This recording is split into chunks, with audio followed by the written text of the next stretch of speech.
Welcome to my channel learn with Keeru. आज हम पढ़ेंगे modern approach to portfolio construction. इससे पहले वाले पार्ट में हम ट्रेडिशनल अप्रोच के बारे में पढ़ चुके हैं कि किसी भी पोर्टफोलियो को कंस्ट्रक्ट और सिलेक्ट करते टाइम हम कौन कौन सी अप्रोच अपनाते हैं। अगर आप पहली बार मेरे चैनल पे आए हैं तो इसे सब्सक्राइब जरूर करें। तो देखो, जो मॉडर्न अप्रोच है पोर्टफोलियो को बनाने की, वो पहली बार दी गई थी हैरी मार्कोविच के द्वारा। इसने सबसे ज़्यादा किसको इम्पोर्टेंस दी थी? किसी भी पोर्टफोलियो को सिलेक्ट करने के प्रोसीजर को। ठीक है, जो सिलेक्शन होता है ना, वो बेस होता है कि जो रिस्क है और जो रिटर्न है उसके एनालिसिस पर, कि कभी भी जब हम किसी पोर्टफोलियो को चूज़ करते हैं, बनाते हैं कोई भी पोर्टफोलियो, तो ये देखते हैं कि उसमें कितना रिस्क इन्वॉल्व है और वहाँ से हमें कितना रिटर्न मिलेगा। क्योंकि जो रिटर्न होता है ना, उसमें मार्केट से जो रिटर्न मिलता है वो होता है या डिविडेंड के रूप में। क्योंकि जब हम किसी कंपनी के शेयर्स वगैरह में पैसा लगाते हैं तो हमें डिविडेंड की फॉर्म में ही रिटर्न मिलता है। तो जो इन्वेस्टर होता है वो क्या चाहता है? रिटर्न चाहता है। और ये किस फॉर्म में हो सकता है? डिविडेंड वगैरह की फॉर्म में। तो कहता है कि जो मार्कोविच थ्योरी है वो अप्लाई की जाती है सिलेक्ट करने में कॉमन स्टॉक्स पोर्टफोलियो को, ठीक है, ना कि बॉन्ड पोर्टफोलियो को। मतलब जो मॉडर्न थ्योरी है मार्कोविच की, वो सबसे ज़्यादा स्टॉक पोर्टफोलियो के ऊपर ध्यान देती है, ना कि बॉन्ड पोर्टफोलियो। मतलब ये ज़्यादातर शेयर्स वगैरह इन चीज़ों पर इन्वेस्ट करने पर ध्यान देती है। जो मॉडर्न पोर्टफोलियो अप्रोच है वो फेवर करता है कंसेप्ट ऑफ इफिशिएंट पोर्टफोलियो की, जहाँ पे हमें अच्छा रिटर्न मिले, जो एक इन्वेस्टर के रिटर्न को मैक्सिमाइज करे। ठीक है, जो इफिशिएंट पोर्टफोलियो होता है वो होता है जो अच्छा रिटर्न दे, रिस्क को मिनिमाइज करे या मिनिमम रिस्क में ही अच्छा लेवल ऑफ रिटर्न दे दूसरे पोर्टफोलियो के कंपैरिजन में। तो आप उसे क्या बोलोगे कि इफिशिएंट पोर्टफोलियो। कुछ प्रिंसिपल होते हैं जो हमें ध्यान में रखने होते हैं जब हम पोर्टफोलियो को कंस्ट्रक्ट करते हैं मॉडर्न अप्रोच की हेल्प से। तो क्या क्या होता है? पहला होता है प्रिंसिपल ऑफ रिस्क, कि ऐसा हमें सिलेक्शन करना है पोर्टफोलियो जहाँ पे रिस्क कम हो, रिटर्न ज़्यादा हो। और ये कैसे पता चलेगा? जब हम उसको कंपेयर करेंगे दूसरे पोर्टफोलियो से। प्रिंसिपल ऑफ डाइवर्सिफिकेशन, डाइवर्सिफाई करो कि जब आप पोर्टफोलियो को कंस्ट्रक्ट करो तो सिक्योरिटीज़ के बीच में कोरिलेशन एस्टैब्लिश करो। कैसे? नेगेटिव कोरिलेशन एस्टैब्लिश करो कि एक सिक्योरिटी तो आपको अपवर्ड ट्रेंड शो करे और एक डाउनवर्ड ट्रेंड शो करे। ठीक है, कि परफेक्ट नेगेटिव कोरिलेशन होना चाहिए सिक्योरिटीज़ में। जब ऐसा होता है तो हम रिस्क को मिनिमाइज कर सकते हैं 0 तक। फिर होता है प्रिंसिपल ऑफ पोर्टफोलियो इफेक्ट। इसका मतलब होता है कि कभी भी अपने रिसोर्सेज को एक बास्केट में मत लगाओ, एक जगह पे मत लगाओ, एक सिक्योरिटी में इन्वेस्ट नहीं करो। क्योंकि लगा लो अगर वहाँ से नुकसान हो गया हमें तो हमारा रिटर्न हमें नहीं मिल पाएगा, फ्यूचर में हमारे पास पैसा नहीं आ पाएगा। इसीलिए बोल रखा है कि हमें बहुत सारा मतलब सिक्योरिटीज़ वगैरह में इन्वेस्ट करना चाहिए। ठीक है, ताकि हम ना मिनिमाइज कर सके नॉन सिस्टमेटिक रिस्क को और ज़्यादा से ज़्यादा रिटर्न करवा पाएँ। क्योंकि जब हम डाइवर्सिफाई करके चलते हैं, ज़्यादा से ज़्यादा सिक्योरिटीज़ वगैरह में इन्वेस्ट करते हैं, तो हम बेटर परफॉर्मेंस जज कर पाते हैं कि इन्वेस्टर के लिए। प्रिंसिपल ऑफ डोमिनेंस, देखो जो मॉडर्न पोर्टफोलियो थ्योरी है ना, वो किस पर फेवर करता है? डोमिनेंस प्रिंसिपल पर, कि जो डोमिनेंट पोर्टफोलियो वो होता है जो आउट परफॉर्म कर जाए। मतलब जैसे जो हमारे रिस्क और रिटर्न पैरामीटर है ना, उनसे अच्छा रिटर्न देखिए, हमने देखा रिस्क कितना है, रिटर्न कितना है, तो जो हमारा डोमिनेंट पोर्टफोलियो होगा ना, वो ऐसा होगा जो हमें ज़्यादा से ज़्यादा रिटर्न देगा गिवन लेवल ऑफ रिस्क पर, कि रिस्क मिनिमम हो लेकिन रिटर्न ज़्यादा होगा दूसरे पोर्टफोलियो के कंपैरिजन में। जो प्रिंसिपल ऑफ मार्केट रिस्क होता है ना, उसमें क्या होता है? मार्केट रिस्क होता है ना, उस पर फोकस किया जाता है। कहते हैं जो मार्केट रिस्क होता है वो बहुत ज़्यादा इंपॉर्टेंट रोल प्ले करता है जब भी हम किसी भी पोर्टफोलियो को सिलेक्ट करते हैं। जो मार्केट रिस्क होता है उसका मतलब होता है risk of share on account of its association with market factor, कि जब मार्केट फैक्टर होते हैं, हमें पता है बहुत सारे होते हैं जो अफेक्ट करके चलते हैं किसी भी इन्वेस्टर के रिटर्न वगैरह को, तो मार्केट फैक्टर को हमें फोकस करना चाहिए। प्रिंसिपल ऑफ बीटा, बीटा होता क्या है? बीटा होता है सेंसिटिविटी ऑफ सिक्योरिटी, जो रिप्रेजेंट करता है मार्केट के मूवमेंट को, कि मार्केट में अगर अपवर्ड ट्रेंड शो होगा तो बीटा में भी, बीटा में अगर अपवर्ड होगा तो देखो बीटा की वैल्यू अगर 1.25 थी, इसका मतलब है कि जो रिटर्न है ना उसमें भी 1.25 का ही चेंज आएगा। ठीक है, तो जो बीटा होता है उसको हम 3 पार्ट में बांट सकते हैं, एग्रेसिव, डिफेंसिव और न्यूट्रल। एग्रेसिव तो होगा जब बीटा की वैल्यू 1 से ज़्यादा हो, डिफेंसिव होगा जब बीटा की वैल्यू 1 से कम हो, न्यूट्रल होगा जब वो 1 के इक्वल हो। फिर आता है principle of trade off between risk and return.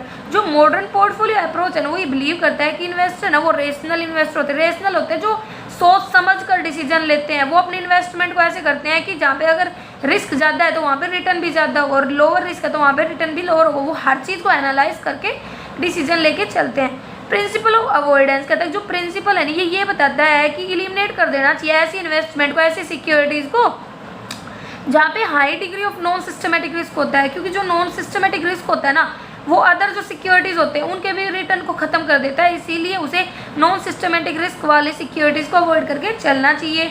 जो मॉडर्न अप्रोच है वो मार्कोविच मॉडल को यूज़ करके चलती है। जो मार्कोविच मॉडल वो किस पर ज़्यादा फोकस करता है, रिस्क एंड रिटर्न के एनालिसिस पर। इसके लिए भी मैंने अलग से वीडियोज़ बनाई है, अगर आपने नहीं देखी तो आप उनको जाकर देख सकते हैं।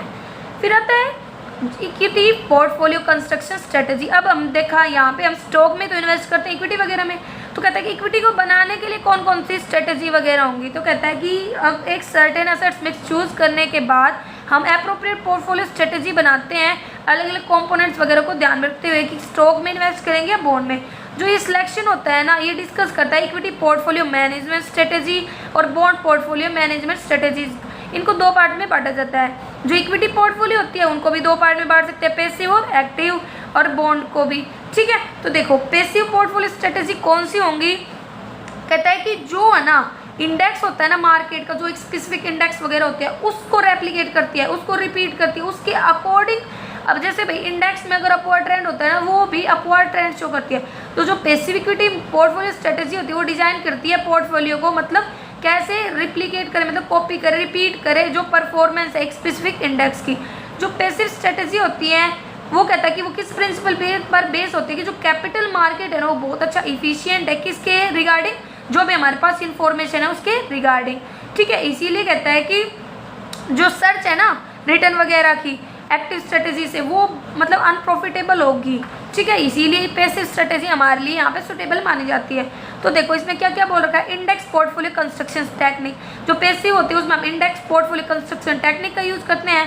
कहता है कि कंस्ट्रक्ट करने के लिए पैसिव इंडेक्स पोर्टफोलियो कुछ टेक्निक होते हैं जिनका यूज़ किया जाता है। पहला तो फुल रेप्लिकेशन एंड सैम्पलिंग। मतलब फुल रेप्लिकेशन एंड सैम्पलिंग का मतलब होता है कि सिक्योरिटीज़ होती है ना उनको परचेज किया जाता है उनके वेट के अकॉर्डिंग, मतलब proportion of their weight in the index में जो वेट वगैरह दिया गया है ना उसके रेशियो में उन्हें परचेज किया जाता है। जबकि जो ये टेक्निक होती है ना ये क्लोज ट्रैकिंग मतलब बहुत ज़्यादा ध्यान वगैरह रखती हैं और ये इनएफिशिएंट हो सकती है दो रीजन से। मतलब कब ये जो टेक्निक है ये फेल हो सकती है, जब जो बायर है ना वो बहुत सारी सिक्योरिटीज़ वगैरह खरीदे।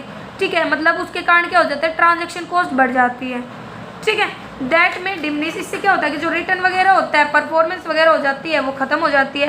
एज मोस्ट फर्म पे स्मॉल डिविडेंड, ज़्यादातर फर्म बहुत कम डिविडेंड पे करती हैं अलग अलग टाइम पर किसी भी ईयर में, तो ये उस टाइम पर भी फेल हो जाता है क्योंकि जो री इन्वेस्टमेंट है डिविडेंड का उस पर बहुत ज़्यादा हाई कमीशन कॉस्ट लगती है। मतलब अब देखो इन्वेस्टमेंट करवाएंगे दोबारा से तो कमीशन वगैरह देना पड़ेगा ना, जिसके हेल्प से वो री इन्वेस्ट कर रहे हैं। फिर आता है जो टेक्निक है ना सैम्पलिंग की, वो एड्रेस करती है प्रॉब्लम, बहुत सारे जो स्टॉक इश्यूज वगैरह होते हैं उनकी। कहता है कि just the way opinion pollsters query only a small sample of the population to assess. मतलब इसमें ये क्या होता है, छोटा सा सैंपल ले लेती है और ये पता करती है उस मतलब सैंपल के बेस पे कि पब्लिक के सेंटिमेंट्स क्या है, पब्लिक क्या सोचती है, जो पोर्टफोलियो मैनेजर उसकी क्या नीड्स हैं किसी भी रिप्रेजेंटेटिव सैंपल को खरीदने की स्टॉक के। ठीक है, दैट कंप्राइज जो बेंचमार्क इंडेक्स को पूरा करे उसके अकॉर्डिंग हो। जबकि जब स्टॉक किससे रिलेटेड हो, लार्जर इंडेक्स से, तो वेट दिया जाता है purchase in proportion to their weight की, मतलब किस इंडेक्स को कितना ज़्यादा वेट दिया। वेट का मतलब होता है इंपॉर्टेंस दी गई है, कितना महत्व दिया गया है, उसके रेशो में हम उन्हें खरीद के चलते हैं। जो स्मॉलर स्टॉक होते हैं वो परचेज किए जाते हैं ताकि जो उनका एग्रीगेट फीचर्स है ना लाइक इंडस्ट्री डिस्ट्रीब्यूशन बीटा वगैरह वो अप्रोक्सीमेट कर पाएँ, मतलब बढ़ा पाएँ हमारे बेंचमार्क इंडेक्स को, उसके अकॉर्डिंग अप्रोक्सीमेट होता है बिल्कुल उसके बराबर उसके इक्वल हो। जो ये टेक्निक होती है ना ट्रांजेक्शन कॉस्ट वगैरह को कम करती है और कॉस्ट को रीबैलेंस भी करके चलती है। लेकिन इसके कुछ डिसएडवांटेजेस है क्या, एक तो ये मैच नहीं करती रिटर्न को बेंचमार्क इंडेक्स के साथ और ये बहुत ज़्यादा फुल रेप्लिकेशन है टेक्निक का। ठीक है, फिर आता है method of index portfolio investing की, क्या मेथड यूज़ कर सकते हो। कहता है कि जो लार्ज इंस्टीट्यूशनल इन्वेस्टर होते हैं ना वो कॉपी कर सकते हैं बेंचमार्क इक्विटी इंडेक्स को, जबकि जो स्मॉल इन्वेस्टर होते हैं वो ऐसा करने में खुद को मतलब असक्षम, मतलब इम्प्रैक्टिकल, उनके लिए ये ना करना बहुत ज़्यादा मुश्किल हो जाता है। ठीक है, तो ये बोल रखा है कि वो क्या करते हैं, वो कन्वेंसली या इनएक्सपेक्टेडली अचीव कर लेते हैं अपने गोल को पार्टिसिपेट करके इंडेक्स म्यूचुअल फंड में, या जिसको बोल सकते हैं एक्सचेंज ट्रेडेड फंड में। जो इंडेक्स म्यूचुअल फंड है वो क्या होता है, ये एक इक्विटी फंड होता है। ठीक है, जिसमें जो इन्वेस्ट है ना वो किया जाता है एक बास्केट में ऑफ इक्विटी स्टॉक, मतलब इकट्ठा मतलब एक स्टॉक की बास्केट में इन्वेस्ट किया जाता है, जितने फंड होते हैं वो एक बास्केट में लगाए जाते हैं। कंप्राइजेज ए गिवन स्टॉक मार्केट इंडेक्स, जो एक मतलब मार्केट इंडेक्स से रिलेटेड होता है, like S&P Nifty index, Sensex वगैरह, ठीक है। जबकि जो एक्सचेंज ट्रेडेड फंड होते हैं वो हाइब्रिड का मतलब होता है कम्बिनेशन होते हैं क्लोज एंडेड का और ओपन एंडेड का। क्लोज एंडेड जो हमारे स्टॉक एक्सचेंज पे लिस्टेड वगैरह होते हैं, और ओपन एंडेड जिनको हम रिडीम वगैरह कभी भी कर सकते हैं जब भी हमारी डिमांड बढ़े घटे उसके अकॉर्डिंग, ठीक है। फिर आते हैं एक्टिव पोर्टफोलियो स्ट्रेटेजी। ज़्यादातर जो इन्वेस्टर होते हैं ना वो सेटिस्फाई नहीं होती पैसिव इक्विटी स्ट्रेटेजी से, क्योंकि जो पैसिव स्ट्रेटेजी होती है वो तो कॉपी करती है, रेप्लिकेट करती है जो बेंचमार्क इंडेक्स है उसकी परफॉर्मेंस को, जबकि जो हमारा एक्टिव पोर्टफोलियो स्ट्रेटेजी होता है वो रिस्क एडजस्टमेंट बेसिस पे मतलब हमारे जो पोर्टफोलियो उसको चेक करता है, ये स्ट्राइव करता है आउट परफॉर्म करना एक बेंचमार्क इंडेक्स को, मतलब जो हम बेंचमार्क लेके चले, जो हम एक स्टैंडर्ड लेके चले उससे ज़्यादा परफॉर्म करना, उससे ज़्यादा रिटर्न वगैरह दिखाना, ठीक है। जो एक्टिव मैनेजर है ना कुछ अप्रोच को फॉलो करके चलते हैं, लाइक फंडामेंटल, टेक्निकल। फंडामेंटल में आ जाते हैं sector rotation, security selection, use of specialised investment concept. जो टेक्निकल अप्रोच होता है उसमें आ जाते हैं कोनेट्रेरियन स्ट्रेटेजी, मतलब अपोजिट, कोनेट्रेरियन का मतलब होता है अपोजिट, और मोमेंटम स्ट्रेटेजी मतलब जो स्पीड वगैरह के अकॉर्डिंग होती है। तो देखो अब इनको डिटेल में पढ़ते हैं।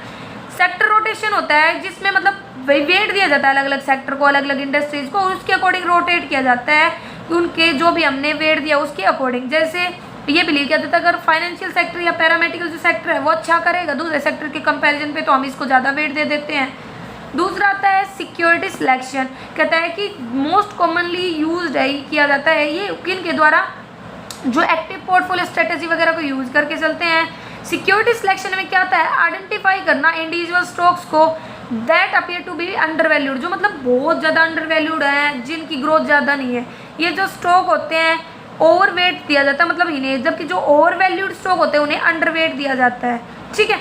Use of specialised investment concept, कहता है कि a related approach to achieve superior return, मतलब ज़्यादा रिटर्न कमाना है ना तो हमें क्या लागू करना चाहिए, क्या लेके चलना चाहिए, स्पेशलाइज्ड कंसेप्ट को लेके चलना चाहिए फिलोसॉफी की। जो चार्ल्स डी एलिस थे ना उन्होंने इसको लागू किया था, बहुत सारे मतलब वेज बताए थे रिटर्न वगैरह को बढ़ाने के लिए। क्या is to develop a profound and valid insight into the forces that drive a particular sector of the market, और ए पार्टिकुलर, कहता है कि हमें ना बहुत ज़्यादा फोकस करना चाहिए किन के ऊपर, कि जो भी पर्टिकुलर सेक्टर है उसके फोर्सेस वगैरह, ठीक है, पार्टिकुलर ग्रुप ऑफ कंपनीज पर, इंडस्ट्री वगैरह पर, और सिस्टमेटिक एक्सप्लॉइट करना चाहिए उनके इंसेंटिव, जो इन्वेस्टमेंट इनसाइट वगैरह है, कंसेप्ट वगैरह, मतलब जितने भी मार्केट है, इंडस्ट्रीज वगैरह है, उनके ऊपर हमें ध्यान रखना चाहिए और उनके कंसेप्ट वगैरह को चेक करना चाहिए वो कैसे यूज़ कर रही हैं। कुछ कंसेप्ट हैं जिनको वो यूज़ करके चलते हैं, जैसे growth stock, value stock, assessed stock, technology stock और cyclical stock.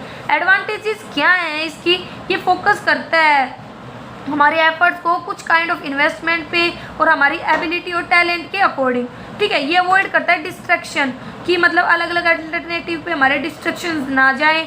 Master an approach, एक ही अप्रोच को मास्टर करवाता है स्टाइल थ्रू सस्टेन प्रैक्टिस के थ्रू, मतलब जब हम एक ही चीज़ को बार बार प्रैक्टिस करते हैं तो हमारी एफिशिएंसी उसमें इंप्रूव होती है। जैसे जब हम एक न्यूमेरिकल को बार बार निकालते हैं तो वो हमें अच्छे से आ जाता है, यहाँ तक कि हम उसको ट्रिकी वे में भी सोल्व कर सकते हैं। जो चेंज होता है ना मार्केट पैलेस में वो कास्ट कर सकता है एक सैडो को, मतलब उसके ऊपर पर्दा डाल सकता है वैलिडिटी ऑफ बेसिक प्रीमाइसिस जो अंडरलाइन करती है इन्वेस्टमेंट की फिलोसॉफी को, ठीक है। फिर बात आता है to popular management style. Two management style popularly use किए जाते हैं एक्टिव पोर्टफोलियो मैनेजर्स के द्वारा, ये हैं वैल्यू मैनेजमेंट और ग्रोथ मैनेजमेंट। जो वैल्यू मैनेजर्स होते हैं वो तो स्टॉक्स को कब खरीदते हैं, जब ना लो प्राइस अर्निंग रेशियो होता है, ठीक है, low price to book value ratios होता है, या वो एवरेज अर्निंग ग्रोथ से नीचे होते हैं एंड ज़्यादा से ज़्यादा डिविडेंड देते हैं, ठीक है, यील्ड्स का मतलब होता है रिटर्न देते हैं। ये जो स्टॉक होते हैं ये वैल्यू स्टॉक कहलाते हैं। जो वैल्यू मैनेजर्स होते हैं वो उनको कई बार हम कोनेटेरियन मैनेजर्स भी बोल देते हैं, क्योंकि ये जो स्टॉक्स होते हैं उनको आउट ऑफ फेवर बाई करते हैं। फिर आते हैं ग्रोथ मैनेजर, ये स्टॉक को बाई करते हैं जो करंटली इंजॉय करते हैं, मतलब जो high rate, high growth, high earning दिखा रहे हैं करंट में, ये expected to experience high rate of earning growth in the future, और ये भी सोचते हैं कि फ्यूचर में भी ये अच्छा रिटर्न वगैरह देगा।